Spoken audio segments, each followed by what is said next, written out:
دین کی باتیں جو ہوتی ہیں وہ دین کے کاموں کے لیے ہوتی ہیں. کہ دین کی باتیں سننا ہے اور دین کے کام کرنا ہے. یہی مقصد ہے تبلیغ کا، دعوت کا.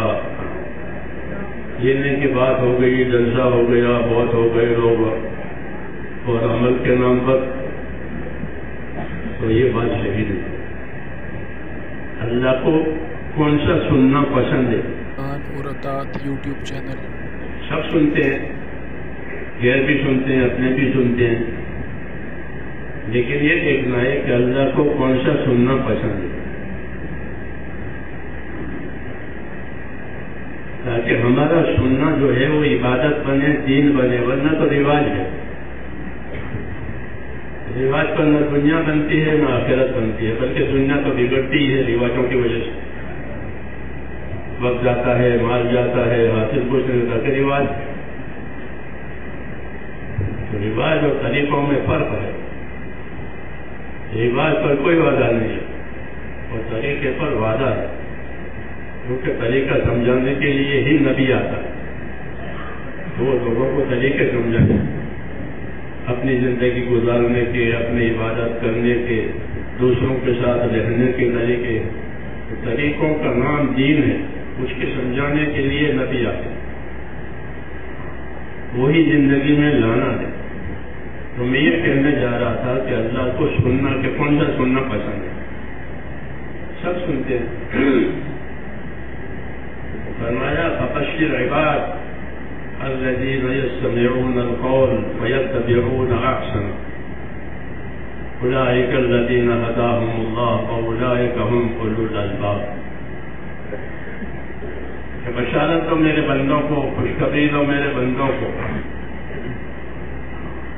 اللہ اپنے بندوں کو بشارتوں سے چلاتے ہیں، دھمکیوں سے نہیں چلاتے. ورنہ وہ دھمکی بھی دے سکتا ہے کہ کمر توڑ دیں گے، کیا سمجھ لیا ہے. لیکن بشارتیں دیتے ہیں، خوشخبریاں دیتے ہیں، رحمتوں کے وعدے کرتے ہیں. یہ اللہ کا طریقہ ہے کہ بشارتیں سنو، اللہ کے انعامات سنو اور اللہ کا کام کرو. اس نے کہا فبشر عباد، بندوں کو بشارت دو، خوشخبری دو. کون سے بندوں کو؟ الذین یستمعون القول، کہ جو بات وہ ارادے کے ساتھ سنتے. ہاں یہ ضروری ہے کہ بات ارادے کے ساتھ سنیں. یہ نہیں کہ کان پر آواز آ رہی ہے، ادھر دیکھ رہے ہیں، ادھر ہے، کون آیا، کون چڑھ رہا ہے، کون اتر رہا ہے، جیسے لوگوں کی عادت ہے. کہ یہ باولا پن ہے، اس سے بات بنے گی نہیں. کہ فبشر عباد، میرے بندوں کو بشارت دو کہ جو ارادے کے ساتھ سنتے ہیں. حکیم کی بات، ڈاکٹر کی بات، وکیل کی بات کی ضرورت دیکھ کر کوئی سنتا ہے؟ جب وکیل سے وقت لیا ہو، ڈاکٹر سے وقت لیا ہو، ڈاکٹر بات کر رہا ہو، تو ادھر تو دیکھتے ادھر کچھ پہلے نہیں ہے، وہ وکیل پہلے کے بعد میں کرے گا. وہ یہ ایک دم اس کی طرف متوجہ تھا، ڈاکٹر یہ کر رہا ہے، وکیل یہ کر رہا ہے. اور اللہ کی بات آ گئی تو باولا پن جی کا. اس نے کہا کہ بشارت دو ان بندوں کو جو ارادے سے بات سنیں. ارادے سے بات سننا یعنی کہ یہ بات میرے لیے ہو رہی ہے، میری ضرورت کی بات ہے، میرے کام کی بات ہے. یہ نہیں کہ دوسروں کے لیے ہوئے یا کوئی یہ بات اور دین کے لیے، تبلیغ جماعت کے لیے. ایسا نہیں ہے، یہ بات میرے لیے ہو رہی ہے. اس نے کہا کہ بشارت دو ان بندوں کو جو ارادے کے ساتھ سنتے. یستمعون القول، اور صرف سننا ہی نہیں ہے بلکہ سننے کی ذمہ داری پوری کرتے. سننا ایک عمل ہے، اس کی ذمہ داری ہے، اس کی ذمہ داری ہے کہ سننے کی کیا ذمہ داری ہے. فیتبعون احسنہ، کہ سننے کے بعد پھر اتباع احسن کرتے ہیں. کہ اتباع احسن کا کیا مطلب ہے؟ کہ اتباع احسن کا مطلب یہ ہے کہ سننے کے بعد جب عمل کا تقاضا آئے گا، اس سننے پر تو وہ اپنے عمل کو اچھا سے اچھا، اونچا سے اونچا بنا کر اللہ کے سامنے پیش کرے گا. یہ مطلب ہے اتباع رسول کا. یہ نہیں کہ ٹیپ کر لیا، سن لیا تو بہت اچھا ہوا، بہت اچھا پروگرام ہوا اور پھر آگے کچھ نہیں. یہ رواج پر کچھ نہیں ملے گا. جان لگے گی، مال لگے گا اور اخلاص کے ساتھ کام ہوگا تو پھر انشاءاللہ فائدہ ہی فائدہ. نہ تو یہ بات تو اس لیے کہا کہ بشارت دو بندوں کو جو ارادے کے ساتھ سنتے ہیں، اور سننے کے بعد جب عمل کا نمبر آئے گا، عمل کا تقاضا آئے گا تو اچھی سے اچھی شکل عمل کی پیش کریں گے. جیسے آدمی اپنے کھانے پینے کے لیے کھانے کی اچھی شکل، مکان بنانا ہو تو مکان کی اچھی شکل، کپڑا بنانا ہو تو کپڑے کی اچھی شکل، اپنی اپنی حیثیت کے مطابق اچھی سے اچھی شکل بناتا ہے. ہاں، اسے بہت سی شکل نظر آتی ہے کہ حیثیتیں مختلف ہے، یہ لاکھ کا مالک ہے، یہ کروڑ کا مالک ہے، یہ ہزاروں کا مالک ہے، تو اپنی اپنی حیثیت ان کی چیزیں ہیں. ایسے ہی میرے دوست عمل کا نمبر آئے تو اپنے اپنے اخلاص، اپنے اپنے قربانی کی حیثیت سے اپنے اپنے عمل کو اللہ کے سامنے اچھا سے اچھا بنا کر پیش کرتے ہیں. یہ کہ ارادے کے ساتھ سنتے ہیں، ارادے کے ساتھ سننا، اور سننے کے بعد جب عمل کا نمبر آئے تو عمل کی اچھی سے اچھی شکل پیش کرے. یہ نہیں کہ سر سے اتار دے کہ ہم نے تو کر لیا، ہم نے تو سن لیا، ہو گیا. ایسا نہیں. ایسا سننا اللہ چاہتے. مبشر عباد، بشارت دو بندوں کو کہ جو بات کو ارادے کے ساتھ سنتے اور سننے کے بعد یتبعون احسنہ، کہ جب عمل کا نمبر آئے گا تو عمل کی اچھی سے اچھی شکل پیش کریں گے. مزاج یہ آدمی کا، یہ آدمی اپنی ضرورت کی، راحت کی چیزیں اچھی سے اچھی بناتا ہے، اچھی سے اچھی اختیار کرتا ہے، اچھی سے اچھی لیتا ہے. کیوں کہ ہماری ضرورت یہ ہے، ہماری راحت ہے. دین کا بھی یہی تقاضا ہے میرے بھائی کہ اچھی سے اچھی شکل اپنے عمل کی اللہ کے سامنے پیش کرو. یہ سننے کی بات کری کہ عمل کا نمبر آوے سننے کے بعد تو عمل کی اچھی سے اچھی شکل، اونچی سے اونچی شکل، تاکہ اللہ تعالیٰ راضی ہو جائے.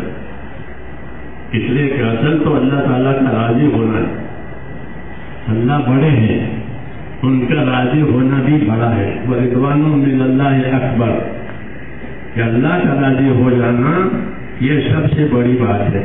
ایسے ہی اللہ کا ناراض ہونا کہ یہ سب سے زیادہ خطرناک بات ہے. عیسیٰ علیہ السلام سے کسی نے پوچھا کہ سب سے زیادہ ڈرنے کی اور خطرے کی بات کیا؟ عیسیٰ علیہ السلام نے فرمایا اللہ کا ناراض ہونا. کہ اللہ ناراض ہے، اللہ ناراض ہے تو مصیبت ہو جائے گی. جسے فرعون کے ساتھ کہا فلما آسفونا انتقمنا منهم فاغرقناهم اجمعین، جب فرعون والوں نے ہم کو ناراض کیا، انہوں نے ہم کو ناراض کیا تو پھر ہم نے ان سے بدلہ لیا ہے اور ان سب کو غارت کیا ہے. تو اللہ کے ناراض ہونے کا یہ نتیجہ بتائے.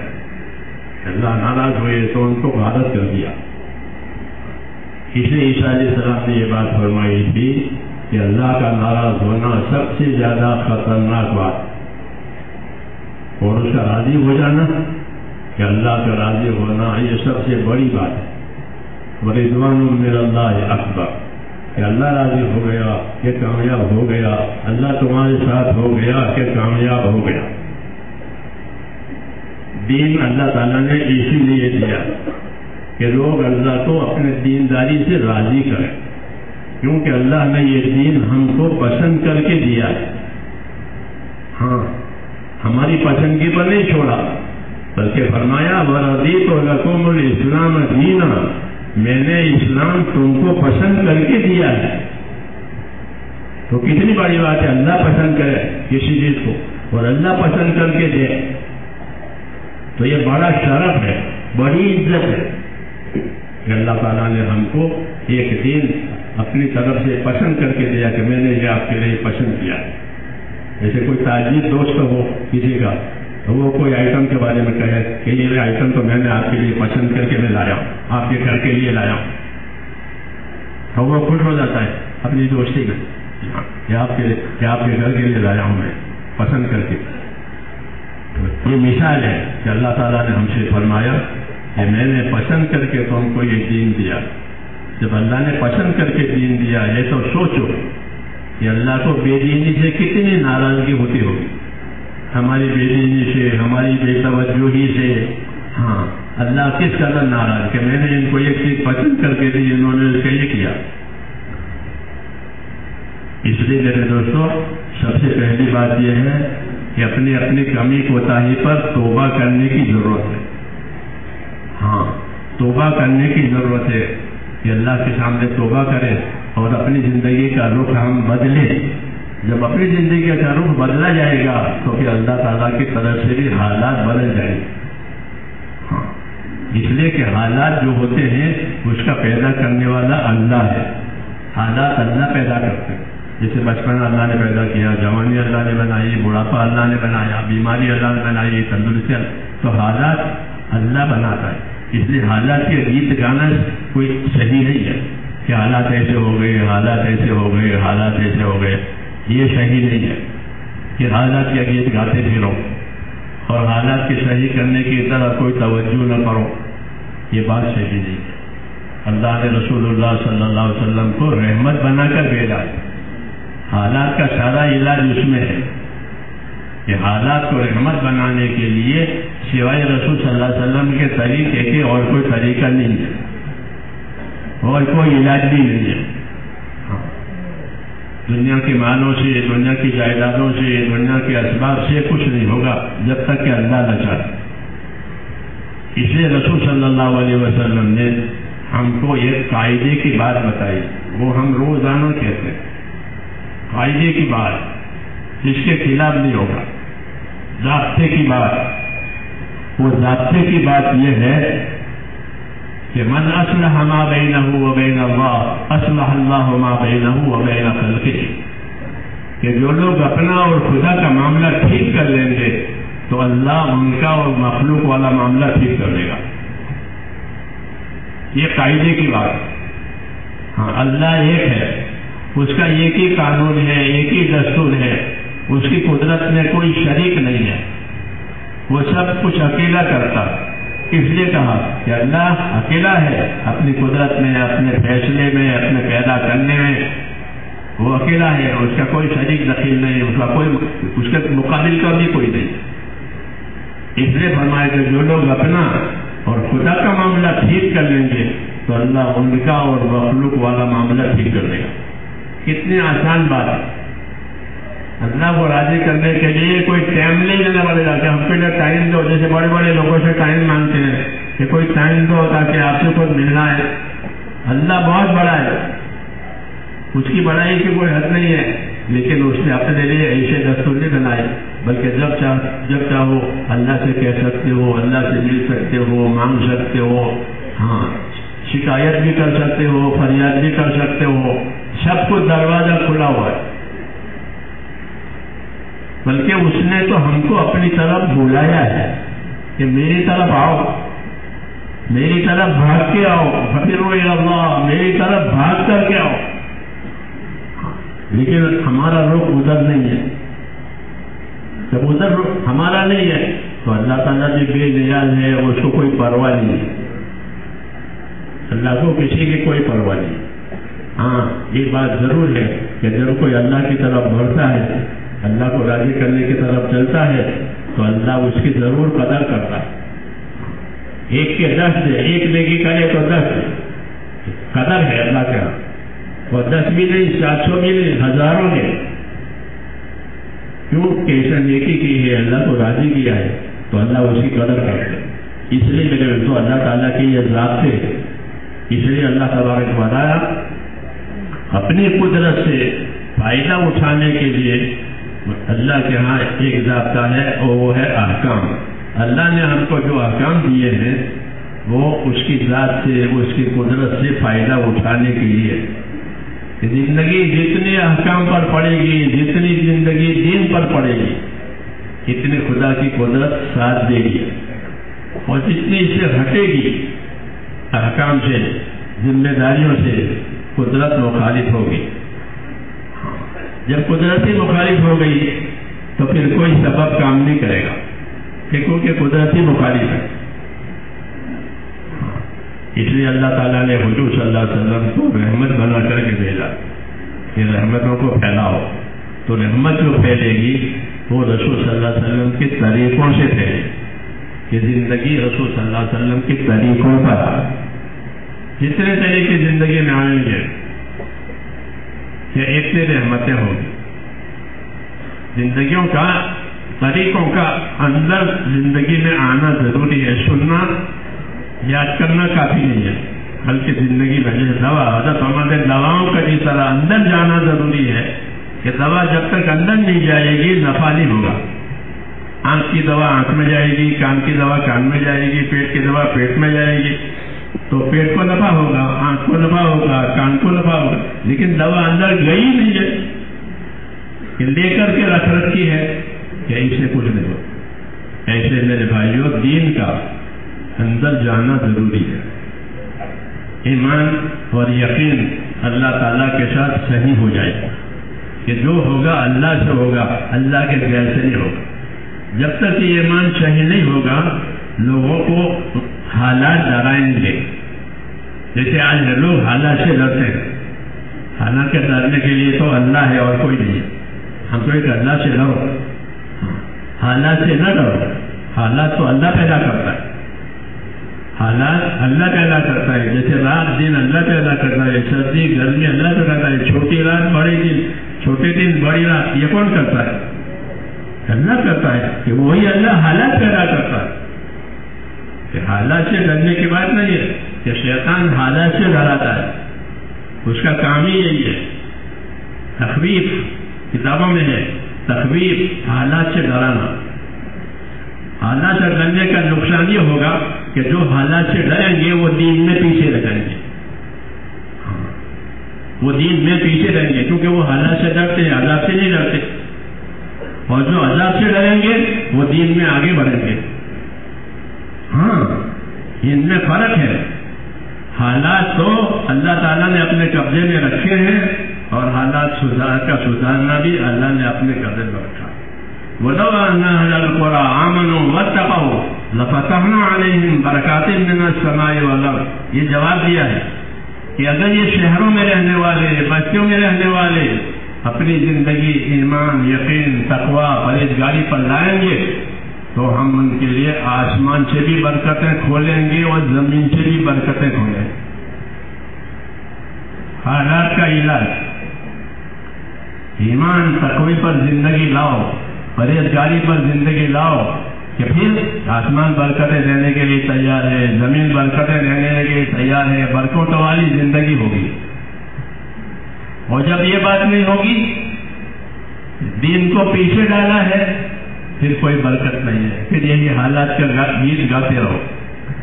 ہاں، اس لیے ہمارا تعلق اللہ تعالیٰ سے ہے میرے دوست، اور اللہ نے کامیابی اپنے حکموں کے پورا کرنے میں بتائی ہے۔ ہاں، جس کو اللہ کامیابی کہے وہ کامیابی، کیونکہ اللہ کا علم حقیقی علم ہے، وہ جانتا ہے کہ کامیابی کیا ہے۔ حقیقی کامیابی کہ وہ تو اللہ کا امر پورا کرنے میں ہے۔ اللہ کے امر سے بڑی کوئی چیز نہیں ہے، اللہ سے بڑا کوئی نہیں، اس کے امر سے بڑی کوئی چیز نہیں۔ تمام دو ہی چیز ہے، ایک مخلوق ہے، ایک اللہ کا امر ہے، دو ہی چیز ہے، ایک اللہ کا امر ہے، باقی سب مخلوق ہے۔ جتنی مخلوق ہے وہ سب اللہ کے امر کے تابع ہے، آسمان ہو، زمین ہو، چاند ہو، سورج ہو، فرشتے ہو، جتنی مخلوق ہے وہ سب اللہ کے امر کے تابع ہے، آزاد نہیں ہے۔ الا لہ الخلق والامر، یاد رکھو مخلوق بھی اللہ کی، امر اور فیصلہ بھی اللہ کا۔ اللہ کے فیصلے چلیں گے اس کی مخلوق پر، ہاں، خیر کے فیصلے، شر کے فیصلے، ہاں، راحت کے فیصلے، تکلیف کے فیصلے، اللہ کے فیصلے اصل ہوتے ہیں، وہ اوپر سے آتے ہیں۔ 15 شعبان کو وہ فیصلوں کی تفصیل فرشتوں کو دی جاتی ہے، جو گزری ابھی رات کہ مہنگائی ہوگی، سستا ہوگا، شادیاں ہوگی، موتیں ہوگی، کیا کیا فیصلے ہیں وہ پورے سال کے کہ وہ فرشتوں کو دیے جاتے ہیں. وہ فرشتے اس کو اپنے اپنے وقت پر نافذ کرتے ہیں. اس لیے کہا الا لہ الخلق والامر، یاد رکھو مخلوق بھی اللہ کی، فیصلہ بھی اللہ، کسی کا کچھ نہیں. اللہ کی مخلوق پر اللہ کا فیصلہ چلے گا. حیات کا فیصلہ کریں گے تو حیات آئے گی، موت کا فیصلہ کریں گے تو موت آئے گی، بیماری کا فیصلہ ہوگا تو بیماری آئے گی، تندرستی کا فیصلہ تندرستی. ہاں فیصلے کہ اللہ تعالیٰ کے.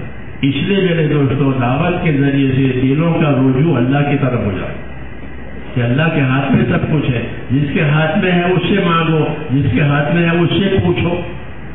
جس کے ہاتھ میں کچھ نہیں ہے اس سے پوچھ کر کیا کرو. کوئی آدمی مجھ سے مانگے تو کہو گے مجھ سے، چاہے سونے کا ہی ہو تو وہ کیا کرنے کا، یہ کچھ نہیں کرے گا. اس کے ہاتھ میں کچھ نہیں، وہ جانتا ہی نہیں مجھے کون پکارتا ہے کون نہیں پکارتا.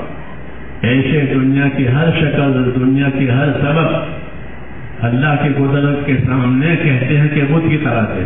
نہ نفع کی طاقت ہے نہ نقصان کی طاقت ہے. نفع کی طاقت ہے تو اللہ میں ہے، نقصان کی طاقت میں ہے تو اللہ میں. ہاں بناؤ بگاڑ یہ سارا مسئلہ اللہ سے. اس لیے میرے دوستوں اس بات کی دعوت دی گئی ہے کہ اپنا تعلق اللہ تعالیٰ سے صحیح کرو. ایمان کے لحاظ سے، اعمال کے لحاظ سے، اخلاق کے لحاظ سے ہمارا تعلق اللہ تعالیٰ سے صحیح ہو جائے. یہ دعوت ہے. اس کے لیے محنت اور کام دیا گیا ہے. یہ کام کیونکہ سادہ ہے، اس میں کوئی شور نہیں ہے، شور نہیں ہے، کوئی نعرے نہیں ہے، نخرے نہیں ہے، اس لیے اس کی طرف دھیان نہیں جاتا. ورنہ اس کام میں بڑی طاقت ہے. مجھے یاد ہے 1972 میں نظام الدین سے میری جماعت بنائی گئی انڈونیشیا کے لیے. نظام الدین سے نہیں بنی بلکہ نظام الدین سے تو ہمارا حضرت جی وغیرہ کا، منشی بسی صاحب کا، سب بڑے بڑے حضرات تھے. ہمارا سفر ہوا 1972 کی بات ہے. میں بھی ساتھ تھا. یہ پروگرام سارے ان ملکوں کے پورے ہو گئے، مشرقی ملک سے. جب ان کا سفر پورا ہوا تو ایک عرب جماعت وہ کام کر رہی تھی پہلے سے مولوی مستقل صاحب کے ساتھ. مولوی مستقل صاحب کو تو واپس کیا، ان کا وقت پورا ہو گیا. جماعت کا وقت بچا وہ مجھے دی کہ تم ان کو لے کر انڈونیشیا جاؤ اور وہاں کام کرو. وہ ملیشیا میں 1972 کی بات ہے، بہت زمانہ ہو گیا. اس وقت تو اتنا کام بھی پھیلا ہوا نہیں تھا اور اتنے کام کی شکلیں بھی نہیں تھی. 2.5 گھنٹے بھی نہیں تھے اور 5 کام بھی نہیں تھے. یہ میں آپ کو بتاؤں، یہ تو سب بعد میں آئے. اتنا تھا کہ ہفتہ وار گشت کرو، روزانہ کی تعلیم کرو، مہینے کے 3 دن کرو. یہ جو ہے یہ چیز ہے. وہاں ہم پہنچے تو وہاں تو کوئی کام تھا نہیں، کوئی پہچان نہیں تھی، کوئی ایڈریس نہیں، کچھ نہیں. مجھے مولوی عمر صاحب نے کہا کہ تو جا رہا ہے وہاں کچھ ہے نہیں، وہاں تو کھود کے کھانا ہے. کھودو کھاؤ، کچھ ہے نہیں. نہ کوئی نصرت ہے، نہ کوئی استقبال ہے. آپ زیادہ استقبال کرتے ہیں، کھانا کھلاتے ہیں، میزبانی کرتے ہیں. وہاں کچھ نہیں. بات ان کی وہی تھی جو پہلی جماعت تھی. 70 دن رہی میری جماعت وہاں. 70 دن کھانا پکایا، صبح دوپہر شام. کیوں کام ہی نہیں ہے، لوگ کام جانتے ہی نہیں. کیونکہ مجھے یہ کہنا ہے کہ کام میں طاقت ہے. جیسے بارش کے پانی میں تاثیر ہے. بارش کا پانی برسا ہے تو بارش کے پانی میں تاثیر ہے. وہ ہر چیز کو اگائے گا. زعفران کو بھی اگائے گا، جو کو بھی اگائے گا. جو ادنا ہے، زعفران اعلیٰ ہے، لیکن دونوں اگیں گے پانی سے. پانی کے بغیر کوئی چیز نہیں اگتی. رسول صلی اللہ علیہ وسلم نے فرمایا کہ یہ جو کام ہے، میری بعثت ہے، میرا دنیا میں آنا ہے، میرا کام ہے، یہ بارش کے پانی کی طرح سے. یعنی اس کا نفع، اس کی برکت، اس کی تاثیر بارش کے پانی کی طرح سے. اگر یہ کام ہوا تو بارش کے پانی سے سب چیزیں اگ جائیں گی. زعفران بھی، جو بھی، ادنا بھی، اعلیٰ بھی، لیکن پانی نہ ہو، کام ہی نہ ہو، تو پھر میرے دوستوں دوسرے ہیلے حوالوں سے کچھ نہیں ہوگا. وہ تو پانی ہی چاہیے، پانی ہی چاہیے زمین کو، اور کچھ نہیں چاہیے. اس لیے اللہ تعالیٰ بنجر زمینوں میں پانی بھیج دے. زمین بنجر پڑی ہوئی ہے، سوکھ گئی ہے، تو پانی برستا ہے. اولم یروا انا نسوق الماء الى الارض الجرز ونخرج به زرعا تاكل منه انعامهم وانفسهم افلا يبصرون. یہ نبوت سمجھائی اللہ کہ دیکھتے نہیں ہو ہم بنجر زمین پر پانی برساتے ہیں تو وہ زمین آباد ہو جاتی ہے، اور آباد ہونے کی وجہ سے ان کے جانوروں کا چارہ اور ان کا گزارا دونوں ہو جاتا ہے. انسانوں کا گزارا اور جانوروں کا چارہ یہ کس سے ہوتا ہے؟ کس سے ہوتا ہے؟ یہ بارش کے پانی سے. جب جانور بھی بھوکے نہیں مریں گے، یہ بھی بھوکے نہیں مریں گے. ایک پانی سے دونوں کا سہارا ہو گیا.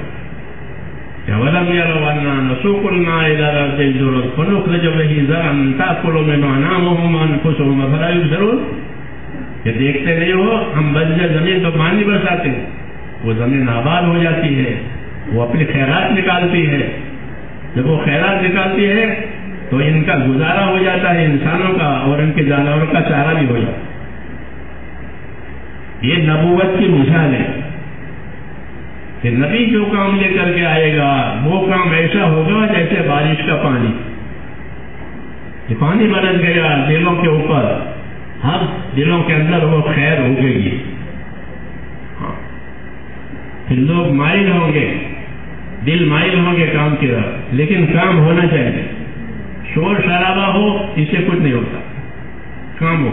تو ہم لوگ وہاں 70 دن رہے، وہ کام ہوا اور لوگوں نے ماشاءاللہ خوب لیا اس کو، کیونکہ پہلی تھی وہ چیز، نئی چیز تھی. ہاں، تو 70 دن میں 200 آدمیوں نے وقت لگایا، کیونکہ ہم ان کی تشکیل کرتے تھے نقد، دوسرے کوئی جماعت تھی نہیں، کوئی لے کر کے جاوے ہم ہی تھے. جو تیار ہو جاتے تھے اپنے ساتھ رکھتے تھے، اپنے ساتھ رکھ کر ان سے کام کراتے تھے، ان کو کام بتاتے تھے. تو آتے تھے 3 دن کے لیے ہمارے ساتھ. 3 دن پورے ہو گئے تو اس کا حساب جو ہم ان سے لیتے تھے پیسے جمع کرتے کہ بھائی یہ تمہارا 3 دن اور یہ تمہارا حساب، کہ پیسے بچ گئے. ہاں، کہ پھر ہم وقت بڑھاتے. کیوں کہ جو کام کرتا ہے اس کو کام سمجھ میں آتا ہے، جو کام نہیں کرتا وہ باتیں کرتے. ہاں، گونگا بھی کام کرے گا نا تو گونگے کو کام سمجھ میں آتا ہے. ٹھیک گونگے کیونکہ وہ کام کرتے ہیں، تو جو کام کرتے ہیں ان کو کام سمجھ میں آتا ہے. جو کام نہیں کرتے وہ باتیں کرتے ہیں. باتیں کر کے الگ رہتے ہیں، اس لیے زندگی میں کوئی فرق نہیں آتا. تو وہ 3 دن جب اس کا پورا ہو گیا کہ بھائی تمہارے 3 دن پورے ہو گئے، یہ تمہارا حساب کہ پیسے. اس وقت ان کی حالت، مالی حالت اچھی نہیں تھی، اب تو مالی حالت ان کی بہت اچھی ہو گئی ہے، تو اس لیے تھوڑے پیسے ہوتے تھے ان کے پاس، تو وہ وقت بڑھا لیتا تھا. 3 دن والا 10 دن کرتا تھا، 10 دن والا مہینہ کرتا تھا. مہینہ ہے. ہاں، تو یہ 70 دن کے سفر میں 200 آدمیوں نے وقت لگایا. اور جس علاقے میں ہم نے کام کر کے ان کو کام بتایا کہ دیکھو یہ کام کرنے کا یہ طریقہ ہے، وہاں رہ کر کے ان کو بتایا کہ اس طریقے سے کام کرنا ہے، کیونکہ کام کرنے کا یہی طرح کام بھی کرو اور پھر ان پر ڈالو تاکہ وہ کام کرنے والی بنے. تو ہم نے ان کو اس علاقے میں رہ کر کام، ان کو کچھ اشکالات تھے، سوالات تھے، وہ بھی حل ہو گئے. تو ہم نے وہاں پہلی مجلس میں پہلے علاقے میں 3 دن کام کر کے ان کو کام بتایا، دیکھو یہ اس طرح کام. تو انہوں نے سمجھ اور ہم آگے بڑھ گئے. 70 دن تقریباً جب ہمارے پورے ہوئے، واپسی کا وقت آیا تو اسی جگہ سے واپسی تھی کہ پانی کے جہاز سے گئے تھے اور پانی کے جہاز سے واپس میں آنا مدراس. جب واپس آئے ہم نے ان سے کہا ہم آج یہاں رہیں گے جیسے پہلے رہے تھے، تو گشت بھی کریں گے، بیان بھی کریں گے جیسے ہمارا معمول. تو انہوں نے کہا کہ آپ کی مرضی ہے، گشت کرو، بیان کرو، نہ کرو. کیوں کہ آپ کے جانے کے بعد ہم نے پابندی سے گشت کیے ہیں، جیسے آپ نے بتایا تھا، پابندی سے تعلیم کی ہے. اچھا، تعلیم میں اس وقت کتابیں نہیں تھی، فضائل ترجمے نہیں ہوئے تھے. تو ریاض الصالحین جو عرب لوگ پڑھتے ہیں وہ ان کو بتائیے کہ تم ریاض الصالحین پڑھو، کیونکہ عرب میں ریاض الصالحین پڑھی جاتی ہے. تو وہ ریاض الصالحین سے انہوں نے تعلیم چالو کی. مجھے کہا کہ آپ کے جانے کے بعد جو کام آپ نے بتایا تھا، ہفتے کا گشت اور روز کی تعلیم، یہ برابر اب تک جاری رہی ہے. آپ 70 دن کے بعد واپس آئے ہیں. تمہیں کیا فائدہ ہوا کہ ہمارے قانون میں کوئی بھی آدمی ایسا نہیں ہے جو مسجد میں نہ آتا ہو. لکھا ہو یہ انہوں نے کہا کہ ہمارے قانون میں کوئی بھی ایسا نہیں ہے جو مسجد میں نہ آتا ہو. یہ میں نے کیوں سنائی آپ کو کہ کام میں طاقت ہے، جیسے بارش کے پانی میں طاقت. اب ہم کام ہی نہ کریں تو پھر اس کا کوئی علاج نہیں. ورنہ دور دراز ملک انہوں نے بزرگوں کو نہیں دیکھا، ہمارے بڑوں کو نہیں دیکھا. جی ہاں، کیونکہ پہلی جماعت ہے ہماری، پہلی جماعت. انہوں نے کبھی جماعت دیکھی نہیں تھی. وہ تو ہنستے تھے ہماری بات پر. جب ہم کہیں کہ بولو 4 مہینے تو پوری مسجد ہنسے. ہاں ایک مذاق، لیکن وہ پہلے ہی دن ہنستے تھے. پھر دوسرے دن ہم رہ کر کے پورا کام کرتے، تعلیم میں ان کو شریک کرتے تھے، فضائل کی وہ ملاقاتیں کرتے تھے. اب جب بیٹھتے تھے اور بات کر اپنے ہنستے تھے کہ اب کام سمجھ میں آ رہا ہے. تو اس کا نتیجہ وہ کہتا ہے ٹاؤن میں کوئی بھی ایسا نہیں ہے جو ہمارے ہاں مسجد میں نہ آتا ہو. یہ کیا بات ہوئی کہ یہ کام کی تاثیر ہے، جیسے بارش کے پانی کی تاثیر. رسول صلی اللہ علیہ وسلم نے بھی یہی مثال دی کہ جو اللہ نے مجھے جو کام دے کر بھیجا ہے وہ بارش کے پانی کی طرح سے. مثل ما بعثني الله من العلم والهدى كمثل غيث، کہ جو علم و ہدایت دے کر پروردگار نے مجھے بھیجا ہے وہ بارش کے پانی کی طرح سے ہے کہ بارش کا پانی برس گیا، اب زمین اپنے خیرات ضرور ظاہر کرے گی. برسنا ضروری ہے. ایسے ہی میرے دوستو، جو محنت حضور صلی اللہ علیہ وسلم نے دیے ہیں، جو طریقے ہم کو حضور صلی اللہ علیہ وسلم نے دیے ہیں، ان کا ہونا ضروری ہے. اچھا سمجھنا الگ بات ہے، اپنی زندگی میں لانا دو الگ باتیں.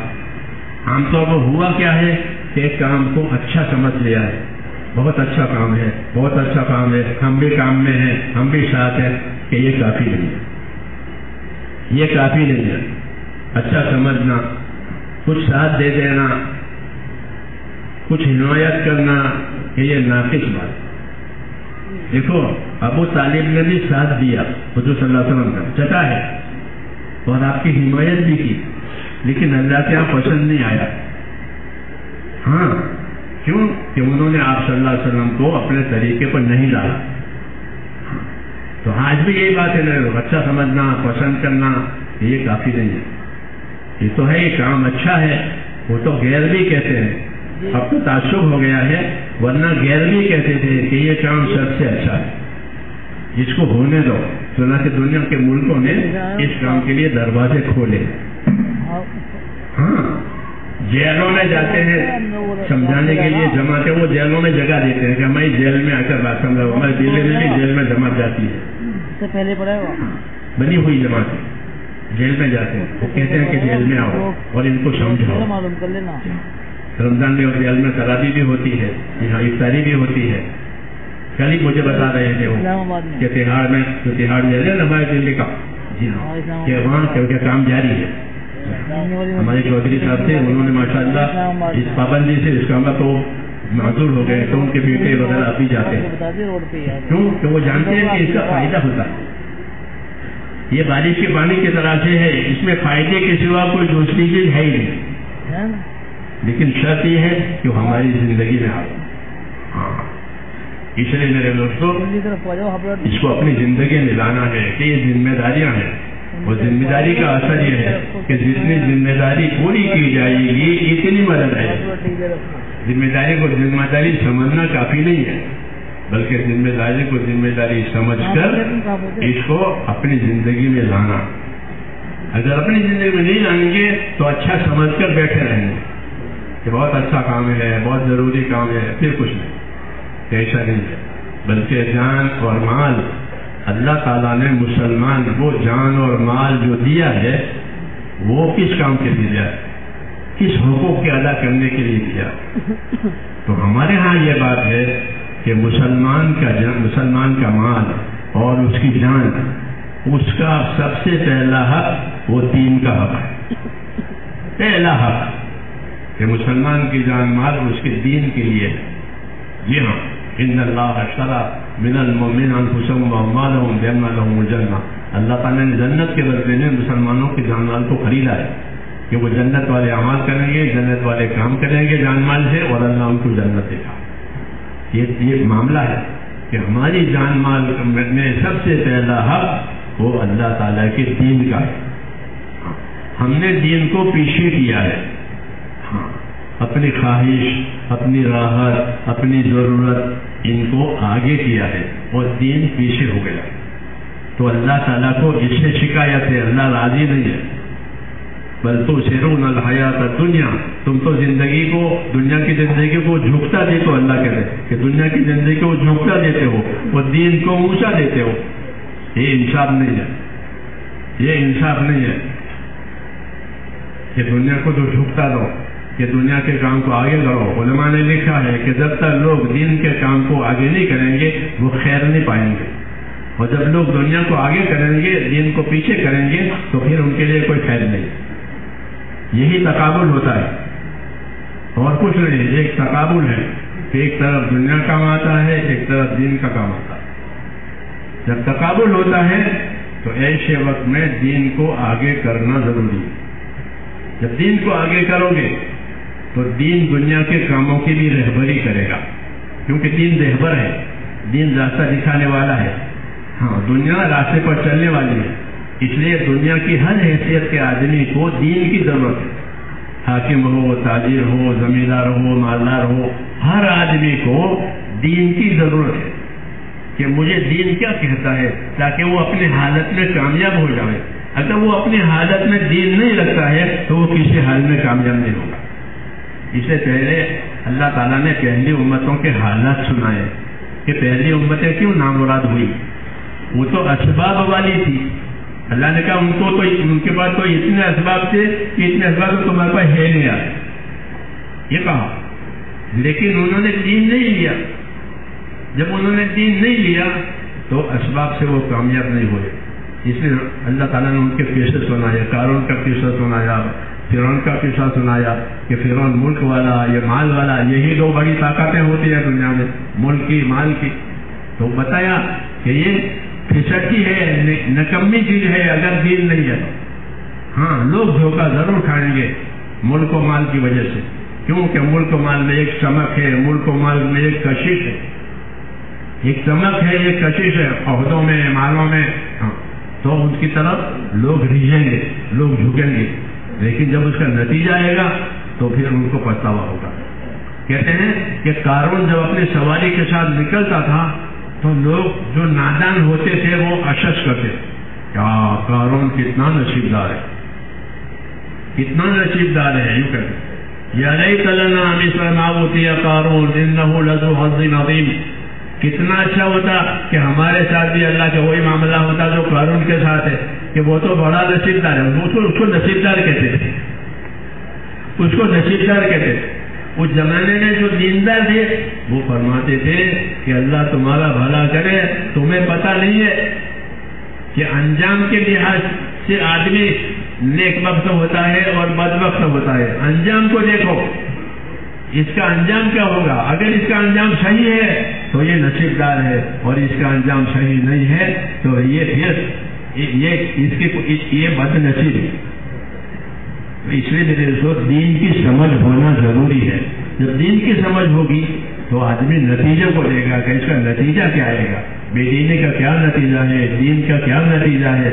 اسے اللہ تعالیٰ نے ہم کو نتائج بتائے ہیں، اعمال کے نتائج بتائے ہیں کہ اعمال پر کیا ہوگا، بدعملی پر کیا ہوگا.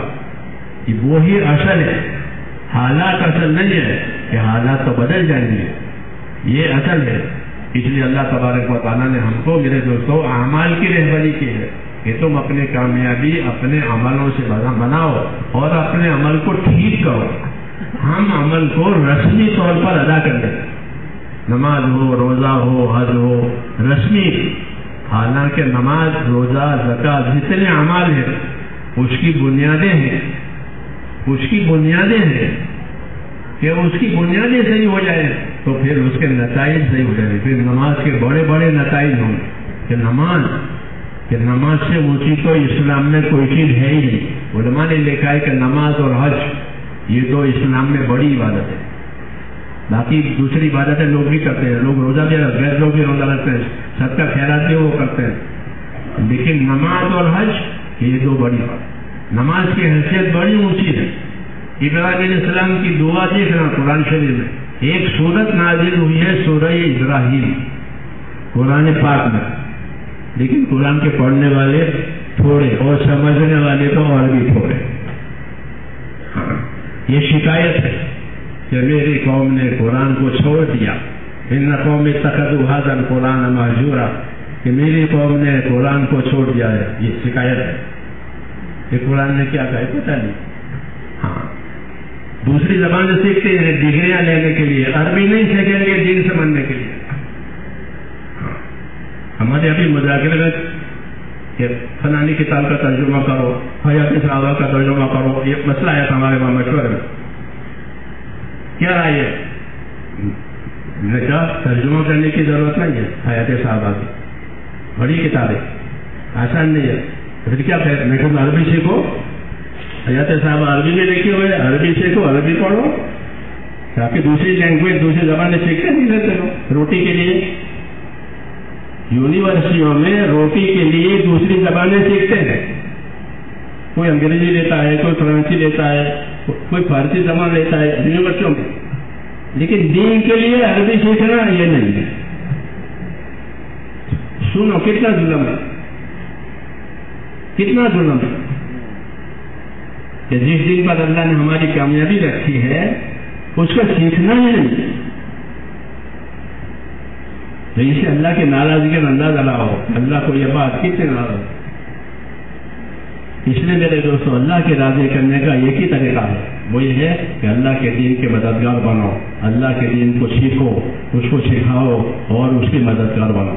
مسلمان کے تو دو ہی کام ہیں، ایک کام یہ ہے کہ وہ اپنے دین پر استقامت کے ساتھ رہے، پابند ہو کر اپنے دین پر رہے، اس کو استقامت کہتے ہیں۔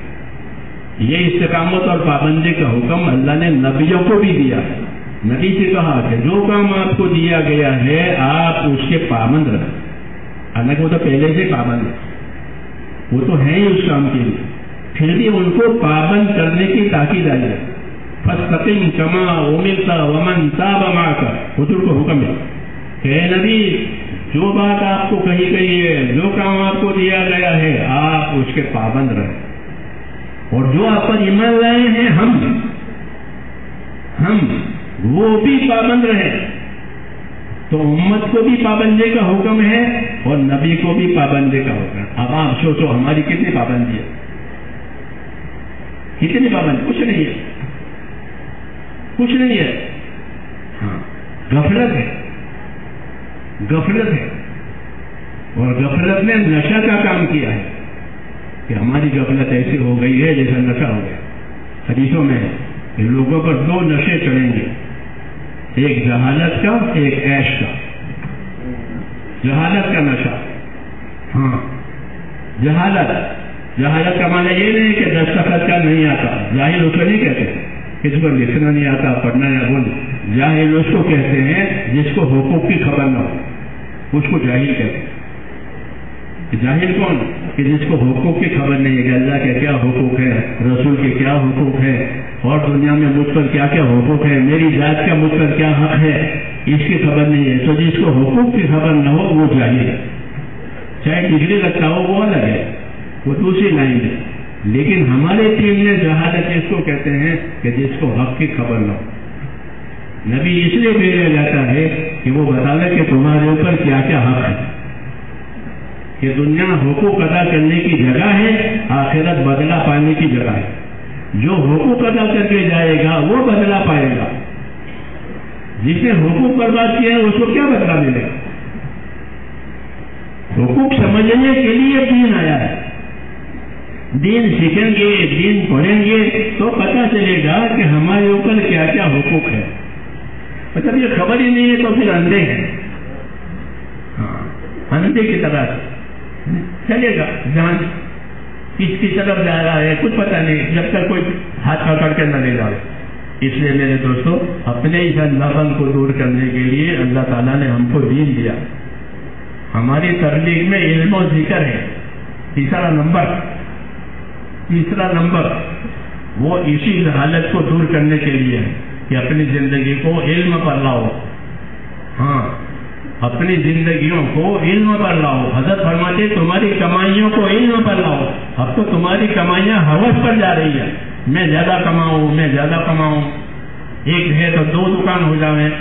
ایک تمہاری کمائیاں ہوس پر ہے کہ اپنی کمائیوں کو دین پر لاؤ. کیونکہ صحابہ بھی کماتے تھے، وہ نہیں تھے کہ وہ بیٹھے رہتے تھے یا غریب تھے، بڑے بڑے مالدار تھے صحابہ کرام. اس کا تو ہمارے پاس کوئی نمونہ بھی یاد نہیں ہے، اتنا مال تھا. لیکن وہ خالی مال نہیں تھا بلکہ اس مال کے ساتھ دین بھی تھا، کمانے کا علم، خرچ کرنے کا علم. ہاں، تو وہ ساری چیزیں عبادت میں شمار ہوتی تھی. ان کی دکانیں بھی عبادت والی، ان کے گھر بھی عبادت والے، مسجد بھی عبادت والی. کیوں کہ زندگی ہی علم و ذکر والی ہے. زندگی ہی علم و ذکر والی ہے. خدا نے کیا حکم دیا ہے، نبی نے کیا طریقہ بتایا ہے، سارے کام اس نہج پر ہوتے. وہی دعوت کا مقصد ہے کہ زندگی علم پر آوے، زندگی عمل پر آوے، حکم پر آوے، کہ پھر اللہ تعالیٰ اپنے حکموں کی برکتیں ظاہر کرے گا. ابھی تو برکتیں نہیں ہیں، ابھی تو الجھنے ہیں. ہاں، الجھنے ہیں. اور یہ الجھنے اسے ہے کہ دین کی طرف توجہ نہیں ہے. ہاں، اگر دین کی طرف توجہ ہو جائے تو اللہ الجھنوں کو اٹھا کر کے برکتوں کو دے. حدیث شریف میں ہے کہ ابن آدم تفرغ لعبادتی ام لو صدرک غنى واشد فقرک. اے آدم کے بیٹے، تو میرے کام کے لیے تیار ہو جا، میرے کام کے لیے فارغ ہو جا. یہ دعوت ہے. اے آدم کے بیٹے، تو میرے کام کے لیے فارغ ہو جا، میرے کام کے لیے تیار ہو جا جس کے لیے میں نے تجھ کو پیدا کیا. تو کیا نفع ہوگا کہ تیرے دل کو میں غنی کروں گا اور تیری حاجتوں کو اٹکنے نہیں دوں گا. 2 انعام، تیرے دل کو غنی کروں گا. آدمی کا دل غنی بھی ہوتا ہے، آدمی کا دل فقیر بھی ہوتا ہے. آدمی فقیر نہیں ہوتا، اس کا دل فقیر ہوتا ہے. ہاں، اس کے دل میں طرح طرح کی حاجتیں آتی ہے، طرح طرح کی طلب آتی ہے. اس لیے وہ مارا پھرتا ہے اپنی ضرورتوں کے پیچھے. ورنہ اس کو کھانا بھی ملا ہے، پینا بھی ملا ہے، سب کچھ ملا ہے، لیکن اندر سے دل فقیر ہے. ہاں، دل بھکاری ہے. اس لیے وہ بڑھانے کے چکر میں ہے. جیسے بھکاریوں کی عادت ہوتی ہے کہ ملا ہے تو بھی مانگیں گے، نہیں ملا ہے تو بھی مانگیں گے. بھکاری اپنے دیا ہے تو دوسرے سے مانگیں گے. ہم نظام الدین میں تھے تو وہاں بہت بھکاری آتے ہیں درگاہ کی وجہ سے. تو ایک آدمی آگے کھانا کھلاؤ، اس نے کھانا کھلا دیا، وہ چلا گیا کھلانے والا. کوئی دوسرا آیا، اسی کو ہی کہتے ہیں کھانا کھلاؤ، جب ابھی تو کھانا کھلایا. یہ کیوں؟ کہ اس کا دل ہی بھکاری ہو گیا، مانگتے مانگتے دل فقیر ہو گیا. ایسے ہی لوگ دنیا کماتے یہ بھی بھکاری ہو جائیں گے. یہ کمانا ہی کمانا ہے، مانگنا ہی مانگنا ہے. ایسے کمانا ہی کمانا ہے. کتنا کمانا کچھ نہیں، کتنی چیز مانگنا کچھ نہیں. یہ کتابوں میں حدیث شریف میں فضائل میں لکھا ہے کہ بھیک مانگنے والے 2 قسم کے ہیں. ایک قسم وہ بھیک مانگنے والی ہے کہ کام نہ کرنا پڑے، مانگ کے کھا لیں گے. کام نہ کرنا پڑے، بس سوال کر دیں گے، کوئی نہ کوئی دے دے گا. ایک تو وہ ہے کہ کام نہ کرے اور بھیک مل جائے. اور ایک ہے بھیک مانگ کے مالدار بنے، بھیک مانگ کر مالدار بنے، بھیک مانگ کے پیسے جمع کرے. ایسے بھی ہے کہ بھیک مانگ کر کے مکان بنائے. ان دونوں کا عذاب الگ الگ ہے. ان دونوں کا عذاب، کیونکہ بھیک اللہ کو پسند نہیں ہے. کام کرو کماؤ یہ حکم ہے، یہ بھیک مانگتے ہیں، سوال منع ہے. تو جو اسے بھیک مانگتے کہ کام نہ کرنا پڑے تو تو وہ قیامت میں اس حالت میں آئیں گے کہ ان کے چہرے پر گوشت نہیں ہوگا، خالی ان کے چہرے کا ڈھانچہ ہوگا.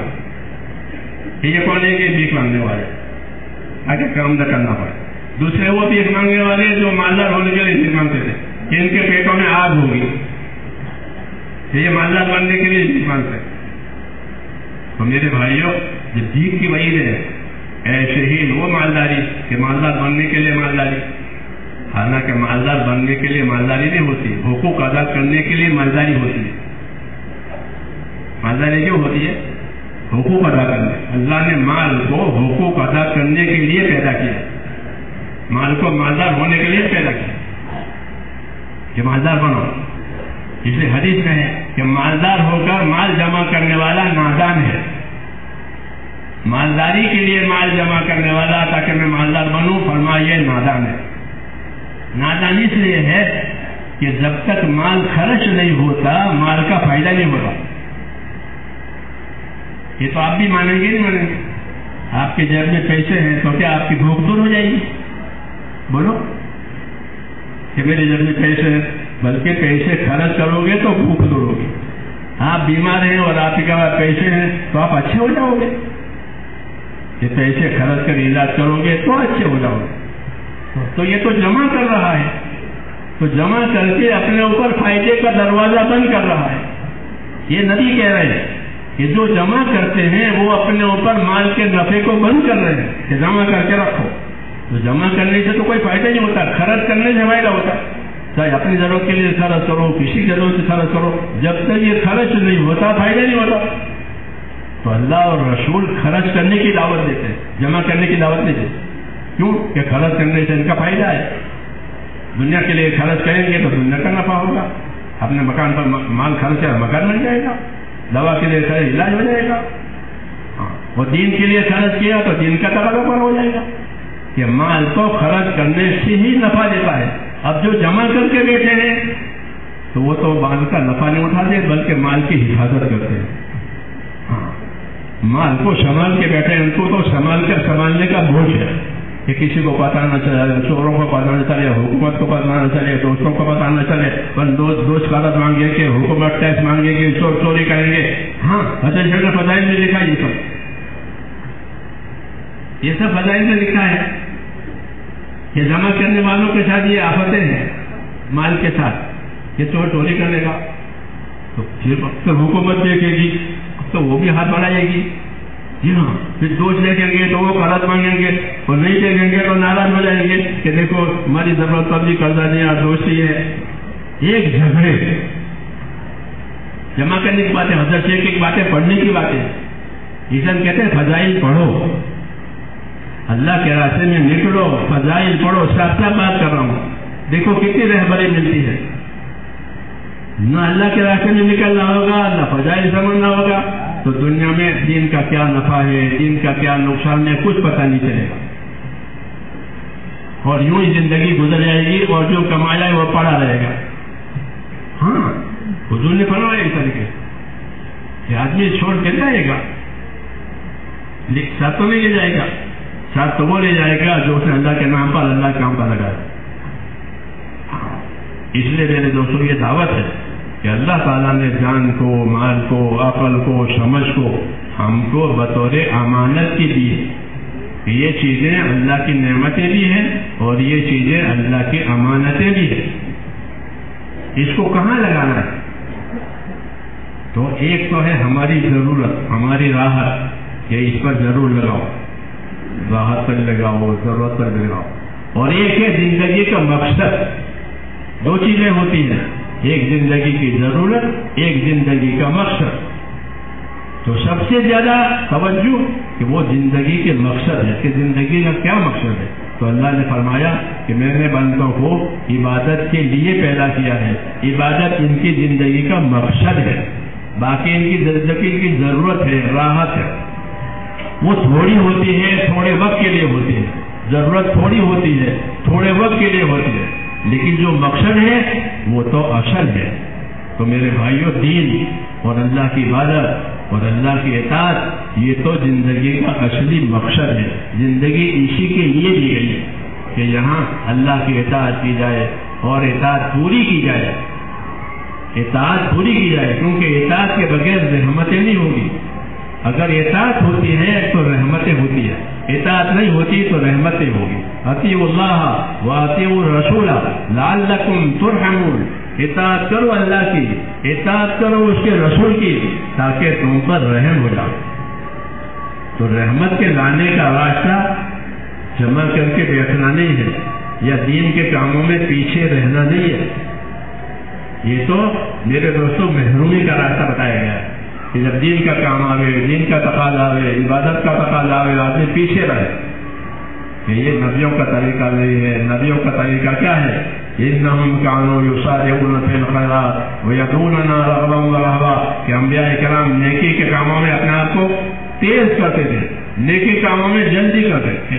رسول صلی اللہ علیہ وسلم کے بارے میں کتابوں میں آتا ہے کیا اپنے گھر میں ہوتے تھے، بال بچوں میں باتیں کرتے تھے جیسے آدمی کرتا ہے، لیکن اذان کیا آواز ہے؟ تو عائشہ صدیقہ فرماتی تھی کہ ہمارے ساتھ باتیں کرتے تھے، لیکن اذان کی آواز آئی کہ ایسے اٹھ جاتے تھے جیسے ہم کو جانتے ہی نہیں ہیں، ایسے جلدی اٹھ جاتے. کیوں؟ کہ یہی طریقہ ہے کہ جب اللہ کا نام آئے، اللہ کا کام آئے تو آدمی جلدی کرے، ورنہ شیطان اس کو پیچھے ڈالے گا. شیطان کے پیچھے ڈالنے کا یہ طریقہ ہے کہ جب اللہ کا کام آئے تو وہ حالات سے ڈراوے. یوں ہو جائے گا، یوں ہو جائے گا، یوں ہو جائے گا، یہ اس کا کام ہے کہ حالات سے ڈراوے. حالانکہ حالات ڈرنے کی چیزیں نہیں ہے، عذاب ڈرنے کی چیز ہے. ان عذاب ربک کان محذورا. کہ اللہ کا عذاب وہ چیز ہے کہ اس سے ہر آدمی ڈرا ہوا رہے، چوکنا رہے. تو اصل ڈرنے کی چیز ہے وہ اللہ کا عذاب ہے. جب بے دینی ہوگی میرے دوستوں تو اللہ کے عذاب کے بعد دوسرے کیا چیز ہوگی؟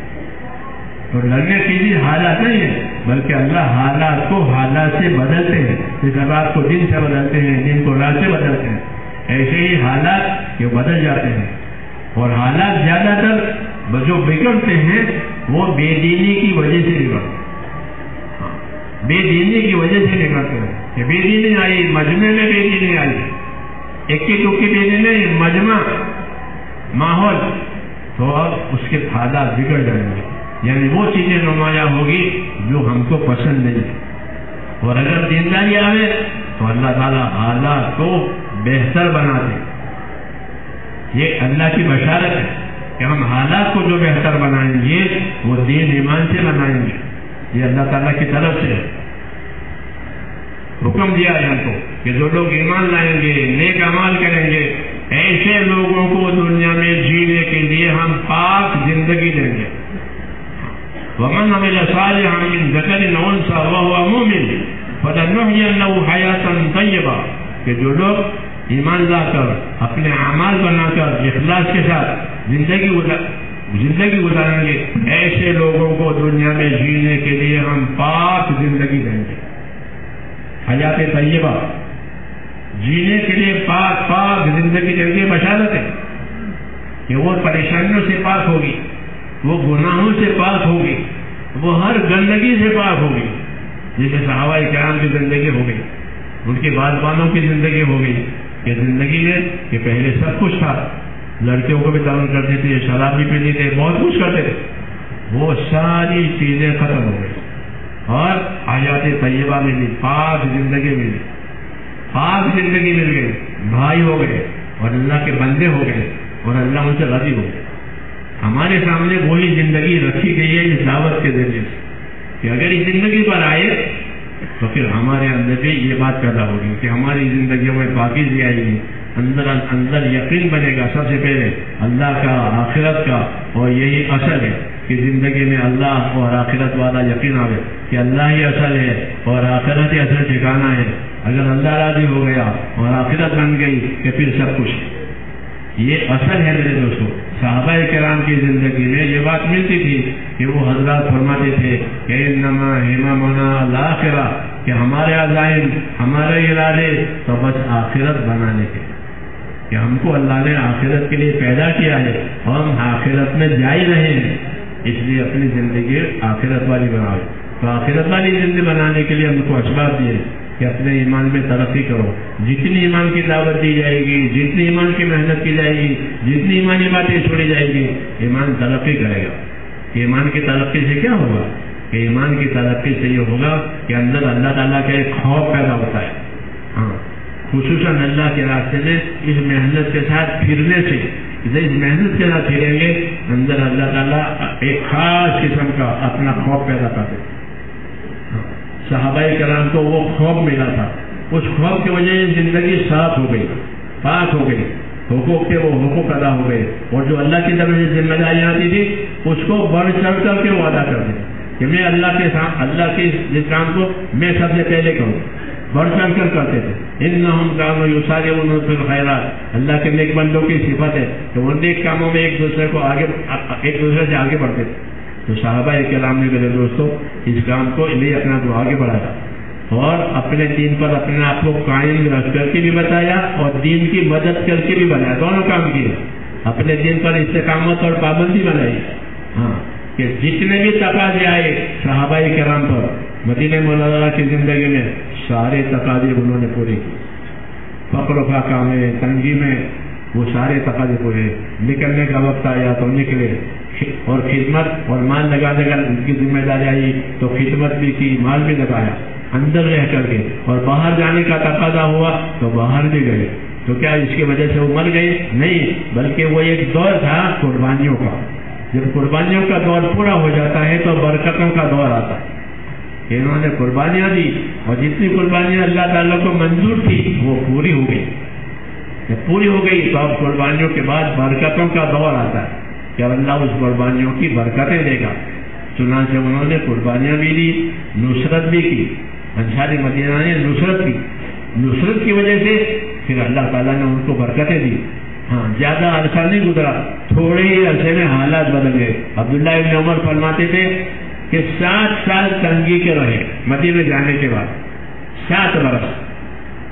پھر جب خیبر میں دین پہنچا تو خیبر کی آمدنی سے ہمارے حالات سدھر گئے.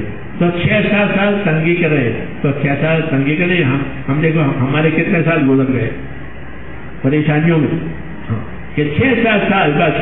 اس کے بعد تنگی دور ہو گئی، اور ایسی تنگی دور ہو گئی کہ خوشحالی آئی. مال کے اعتبار سے، صرف مال کے اعتبار سے خوشحالی نہیں ہے بلکہ اللہ نے یہ بھی خوشحالی دی کہ لوگوں کے دل اللہ کے دین کی طرف آئے. لوگوں نے دشمنیاں چھوڑ دی. 5 ہجری تک تکلیف رہی، لوگ مخالفت کرتے رہے اور حضرات صبر کر کے اپنا کام کرتے رہے. 5 ہجری کے بعد حالات بدل گئے. قریش کا جو زور تھا آپ کی مخالفت کا، وہ زور ان کا ٹوٹ گیا، بلکہ وہ ایمان میں داخل ہو گئے، ایمان میں آنے لگے.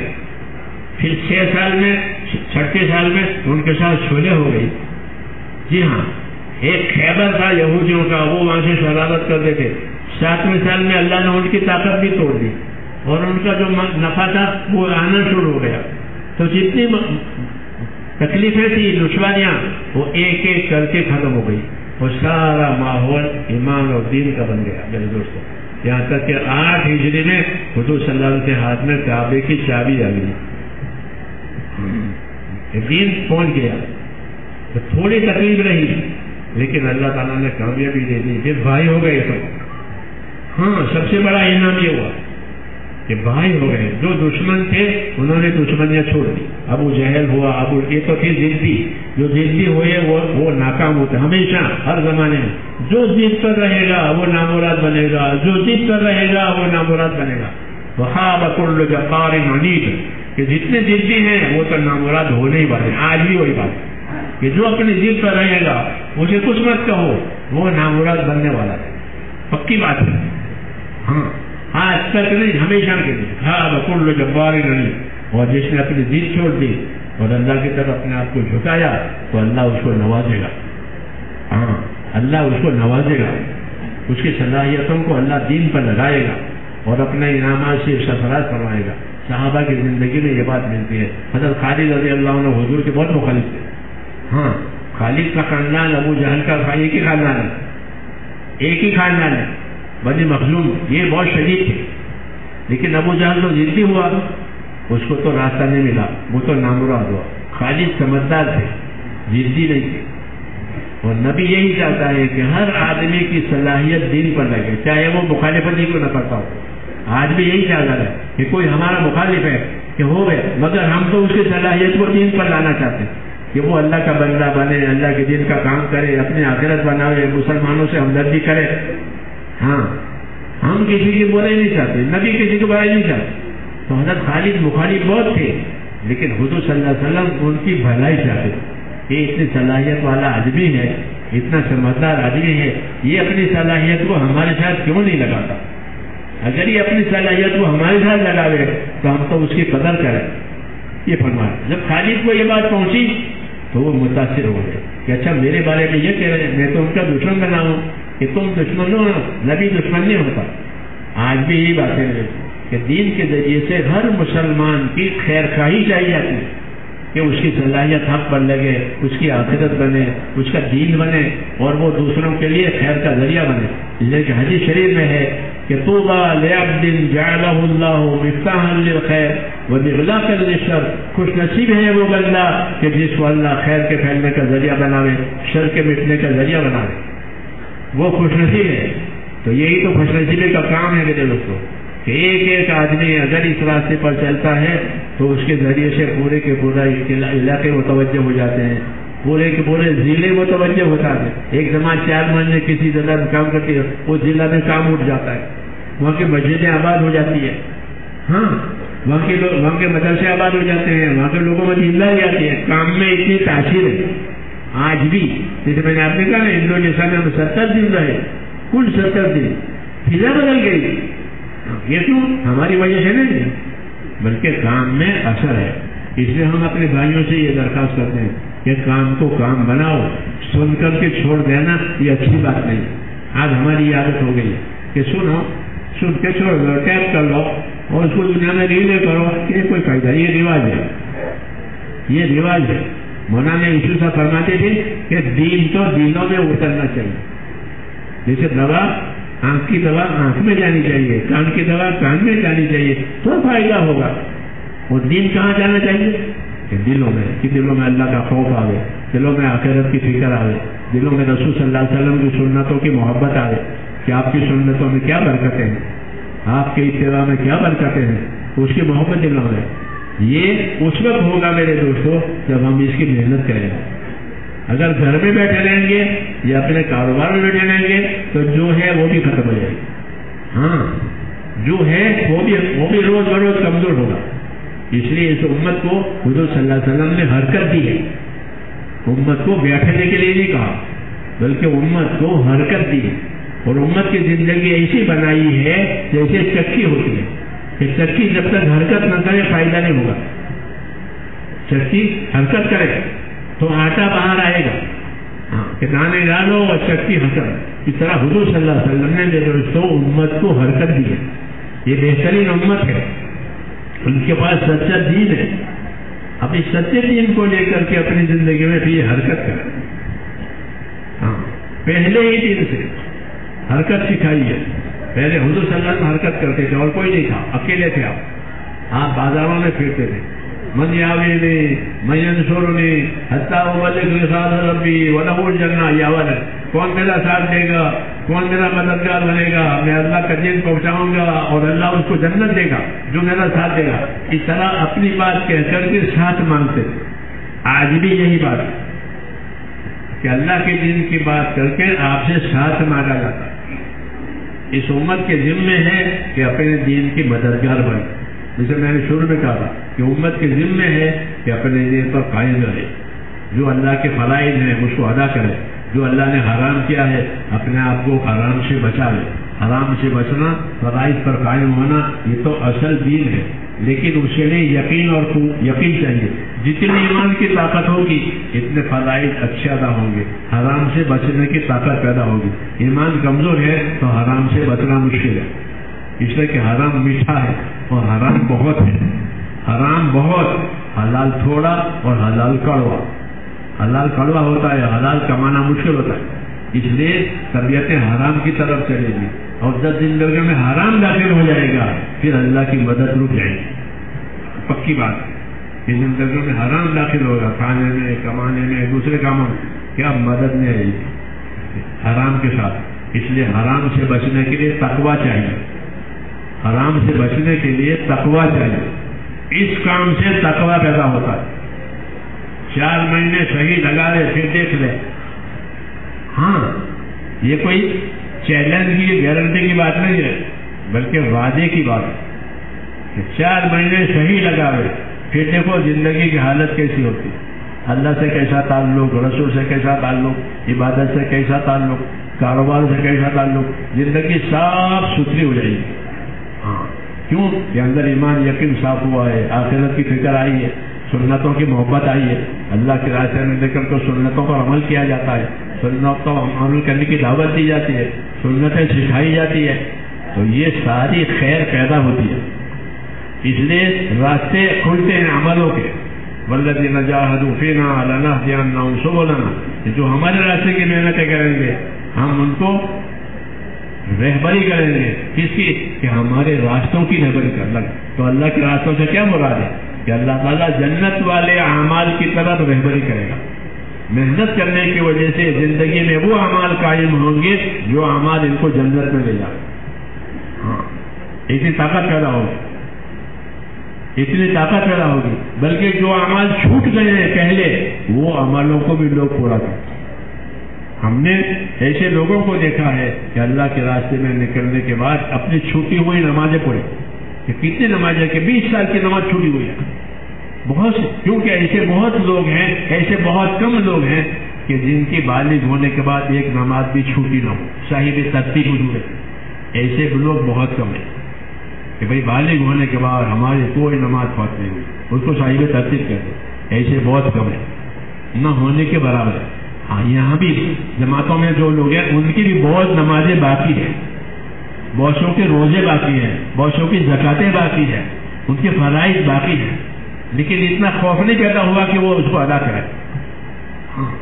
ہاں اس لیے وہ حق ان پر اللہ کا باقی ہے. لیکن جب صحیح وقت لگتا ہے تو وہ اندر خوف پیدا ہوتا ہے کہ میری نمازیں باقی ہیں. ہماری پڑوس میں ایک آدمی رہتا تھا, اس نے 20 برس کی نمازیں قضا پڑی اور کسی کو پتہ نہیں چلا. مرتے وقت بھائی کو بتایا کہ میری جہالت میں 20 سال کی نمازیں چھوٹی تھی, میں نے ایک ایک کر کے روزانہ, وہ مغرب سے عشاء تک مسجد میں رہتا تھا, کوئی نہیں جانا کیا, تو وہ اپنی چھوٹی ہوئی نمازیں پڑھتا رہتا. تو پوری ہو گئی موت کے قریب, تو اسے موت کے وقت بھائی الحمدللہ بوجھ تھا کہ اللہ کے وہ نمازیں میری چھوٹی ہوئی تھی. نماز ملانے کے بعد پتا چلا کہ ایک نماز کا کتنا عذاب ہے. تو الحمدللہ وہ 20 برس کی نمازیں پوری ہو گئی. یہ کام کی تاثیر ہے. ساؤتھ انڈیا کا ایک آدمی, اس نے 18 برس کی زکات دی 4 مہینے لگانے کے بعد کہ میں 18 سال سے مالدار ہوں, صاحب نصاب ہوں, مجھ پر زکات واجب ہے, مجھے کچھ خبر نہیں. اب میرے 4 مہینے لگے, کتاب صدقات کی کتاب پڑھی, زکات کی کتاب پڑھی, نماز کی کتاب پڑھی. تو میں 18 سال سے گنہگار ہوں کہ میں نے آج بھی مسلمان اپنے مال کی زکات پوری نہیں دے رہے ہیں. ہمارے حضرت مولانا الیاس صاحب پر بھی یہ بوجھ تھا کہ میرے مسلمان بھائی اپنے مال کی زکات پوری حساب سے ادا کریں. وہ نہیں ہو رہی, زکات خود کھا جاتے. اس میں مالوں میں برکت نہیں ہے بلکہ مالوں پر وبائیں آتی ہیں. وہ اس وجہ سے ہے کہ اس مال سے جو حق ادا ہونا چاہیے تھا وہ نہیں, اور یہ حق اس لیے ادا نہیں ہوتا کہ دلوں میں تقویٰ نہیں ہے. دلوں میں تقویٰ نہیں ہے, دلوں میں اللہ کا خوف نہیں ہے. نہیں تو خوف آئے تو 18 برس کی زکات نکالی. کون پوچھنے گیا تھا اس سے کہ تو نے زکات دی ہے کہ کوئی نہیں پوچھتا اللہ کے سوا. تو اس کو تقویٰ آیا, اندر خوف آیا کہ میں 18 سال سے مالدار ہوں, 18 سال سے میں عذاب میں ہوں. کیوں کہ زکات روکنے کا عذاب ہے. فضائل صدقات میں زکات روکنے کا کیا عذاب ہے وہ اس میں لکھا ہوا ہے. وہ پڑھی تو 18 برس کی زکات, 20 برس کی نماز قضا. اور جب میں امریکہ میں ہماری جماعت کام کر رہی تھی تو یونیورسٹیوں میں عرب طلبا پڑھتے تھے, عرب. ہم نے ان میں کام کیا تو وہ کام میں لگے کیونکہ سال کی جماعت تھی ہماری, تو ان کے ساتھ زیادہ تعلق رہا. پھر وہ یہاں ہندوستان آئے وقت لگانے کے لیے. جب واپس ہوئے ہم اس کو رو گیا, انہوں نے یہاں وقت لگایا. وقت لگانے کے بعد مجھے کہنے لگے کہ ہم تو یونیورسٹی میں پڑھتے تھے، روزے نہیں رکھتے تھے، روزے ہمارے بہت ہوئے تھے، اب ہوش آیا کہ روزہ چھوڑنے کا کیا عذاب ہے. تو مجھے کہیں کہ ہم جماعتوں میں پھرتے ہیں تو ہم روزے رکھیں قضا. تو وہ زمانہ مئی جون کا تھا، تو مئی جون میں ہماری ہندوستان میں بہت گرمی ہوتی ہے اور دن بھی بہت لمبے ہوتے ہیں. میں نے کہا تو یہ تو مئی جون کا مہینہ ہے اور ہمارا ملک تو گرم ہے، تم جماعت میں بھی پھرو گے، قضا روزے بھی رکھو گے تو تمہارے لیے آسان نہیں ہے. تو تم نیت تو رکھو کہ روزوں کی قضا کرنی ہے.